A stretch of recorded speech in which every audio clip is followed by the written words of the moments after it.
We've got something really special to talk about for today's video. It might be the craziest thing I've ever had on the channel. This is the Sterling Pacific 35-liter cabin travel case. It's a full aluminum hard-sided carry-on suitcase with a lifetime warranty, and it might just be the most beautiful piece of luggage I've ever seen. Just a quick disclaimer before we get into the video, Sterling Pacific did send this out to me to test and review back in October, and they are sponsoring this week's video, but all of the opinions mentioned here are completely my own, both the pros and the cons.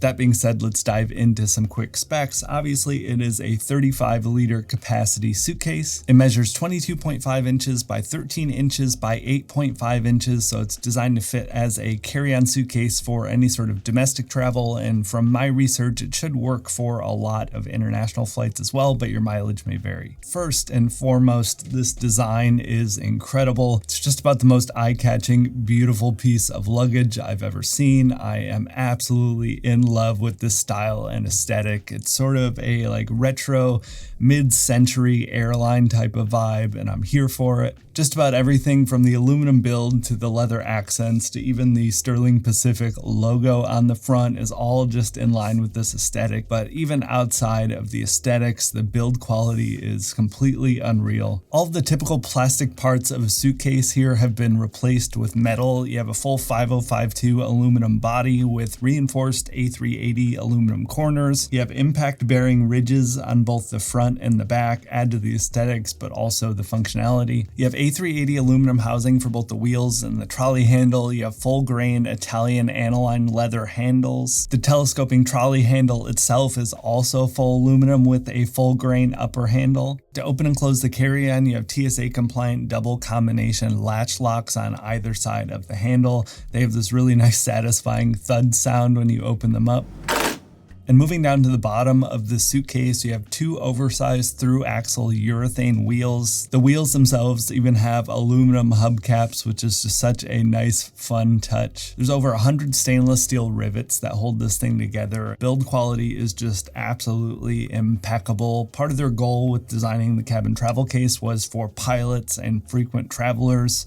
The way this thing is overbuilt, you can definitely tell that's what they had in mind. Getting into the interior, the first thing you notice is the way that it opens. It's not your typical 50-50 split open design. It's more of like a chest or a trunk style, where you have all of the packable space in the bottom half and it's just more of a top lid. I've never tried anything with this style before. I was relatively indifferent when it came to packing. You have the same usable space on the interior. You just kind of double up everything on one side. What is nice with this style though is if you want to open your suitcase in a smaller area, you don't have to worry about having supports for both halves of the suitcase. So you're able to open in a lot tighter spaces if you're in a more cramped hotel room or trying to go through luggage while you're at the airport or something like that. Makes things a little bit simpler.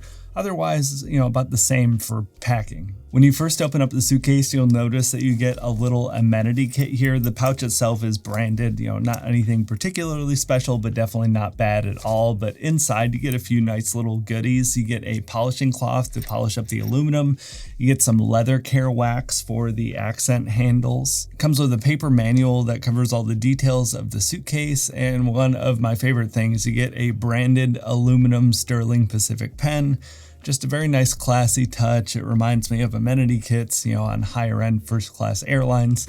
Not that I typically fly that way, but I watch a lot of YouTube videos for those. The interior lining is a ring spun cotton twill in this sort of burnt brownish reddish type of color. Between the actual twill fabric texture and the color itself, it continues to add to that sort of retro style and aesthetic. I love that little bit of extra attention to detail in the visual design. I'm a sucker for that sort of thing. And outside of the twill lining, you have these really nice stainless steel buckles that are also branded. They just feel really nice and weighty. And on the top, you have one single mesh zipper pocket, as well as a little leather logo accent that comes with the batch number embossed into it, as well as the logo. There's nothing overly noteful here on the interior design with any sort of crazy features or anything, just sort of thoughtful and intentionally simple layout, focusing on the higher quality materials. Definitely a style and vibe I can get behind. That just about covers everything for the interior and exterior. Next up, I just kind of wanted to talk about some pros and cons and usability of the 35-liter case. I got this back in October, so I've had it for a couple of months now to be able to test and check it out. Unfortunately, I wasn't able to fly or travel with it quite yet. I wasn't sure if I was going to be going back home for Christmas. I was hoping so I could really put this through on a proper test. I haven't flown anywhere in about 6 months. It feels weird. I've got some plans in the spring, but unfortunately I wasn't able to take it out on a flight. That being said, I've been reviewing luggage and bags on YouTube for a number of years now, and I've been traveling for even longer than that, so I feel like I still have a really good grasp on the real world use case for something like this. One really common question or concern I see a lot around discussions with aluminum luggage are scratches and dents. I'm sure a lot of it is personal preference, but that's honestly not a big concern for me. This thing is going to scratch and dent over time.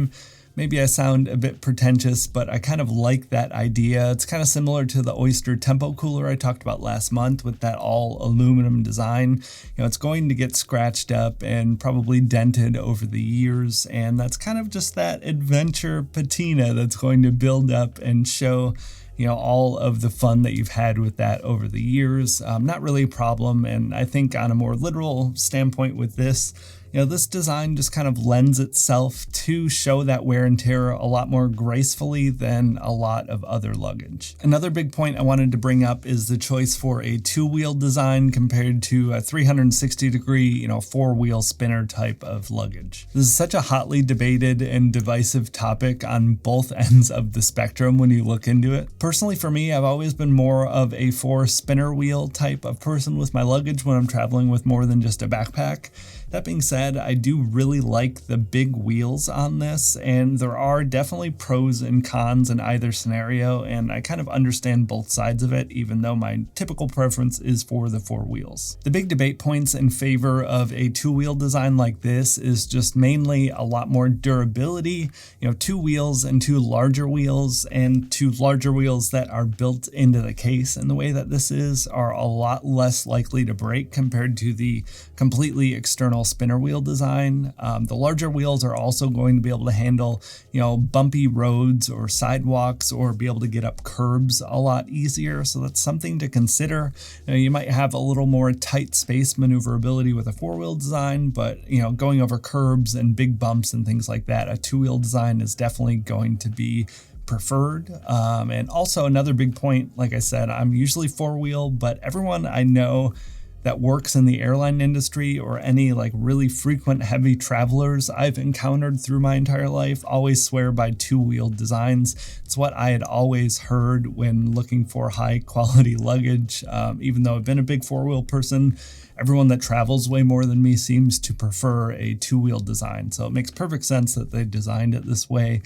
So your mileage may vary. It's just mostly a personal preference, and I kind of see the pros and cons of both sides of it. One other point I wanted to bring up as well was the weight. This thing comes in at 11.5 pounds, so it is a pretty weighty suitcase for carry-on standards.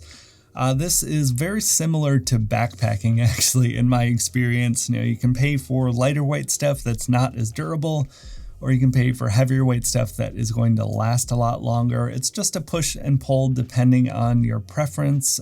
Something that's going to last a lifetime if you're investing in a piece of high quality luggage. I think a few extra pounds to work around is pretty reasonable. But if you're someone that's super sensitive to that heavy luggage, make note, this is going to be a little bit heavier than polycarbonate, even though it is significantly more durable. So getting into the value here, the cabin travel case comes in at $1,495. Make no mistake, that is a very expensive suitcase. The question of value, though, really comes down to what you value as a traveler and what you value in a suitcase. This was designed completely from the ground up as a zero compromise luxury suitcase for frequent travelers. And with that in mind, I really respect the decisions that they made here. The quality of materials and craftsmanship is unlike anything I have seen before in all of the luggage I've used my entire life. Just a couple of examples, showcasing the quality, but also the source of the leather. It's full grain leather, it's aniline leather as well. So as it patinas, it's going to age and look beautiful even more over time. It's from a small town in Italy. I love that they have the tannery information on the website. Even having aluminum hubcaps on the wheels just shows their commitment to the design. Even the unboxing experience, they have custom padding that goes around and a dust cover that comes with it. You can really see their pride in what they're doing here, and it makes it feel even more special. Everything is backed by a lifetime warranty and repair service as well. During my vetting process, when they first reached out, I found nothing but praise about Sterling Pacific, and after using and checking this out for such an extended period of time, I can definitely see why. The unbelievable quality of materials, the beautiful design, the lifetime warranty, it's all here if this is something that you're looking for. I'd love if you check the link in the description down below. Check it out further. I would highly encourage you to do so. I had so much fun preparing for this video. I really can't wait to take this out in 2024 and put it through its paces. No doubt it'll be seeing some repeat showcases here on the channel as I use it further for the years to come. Thank you all so much for watching though, and I'll talk to you in the next one.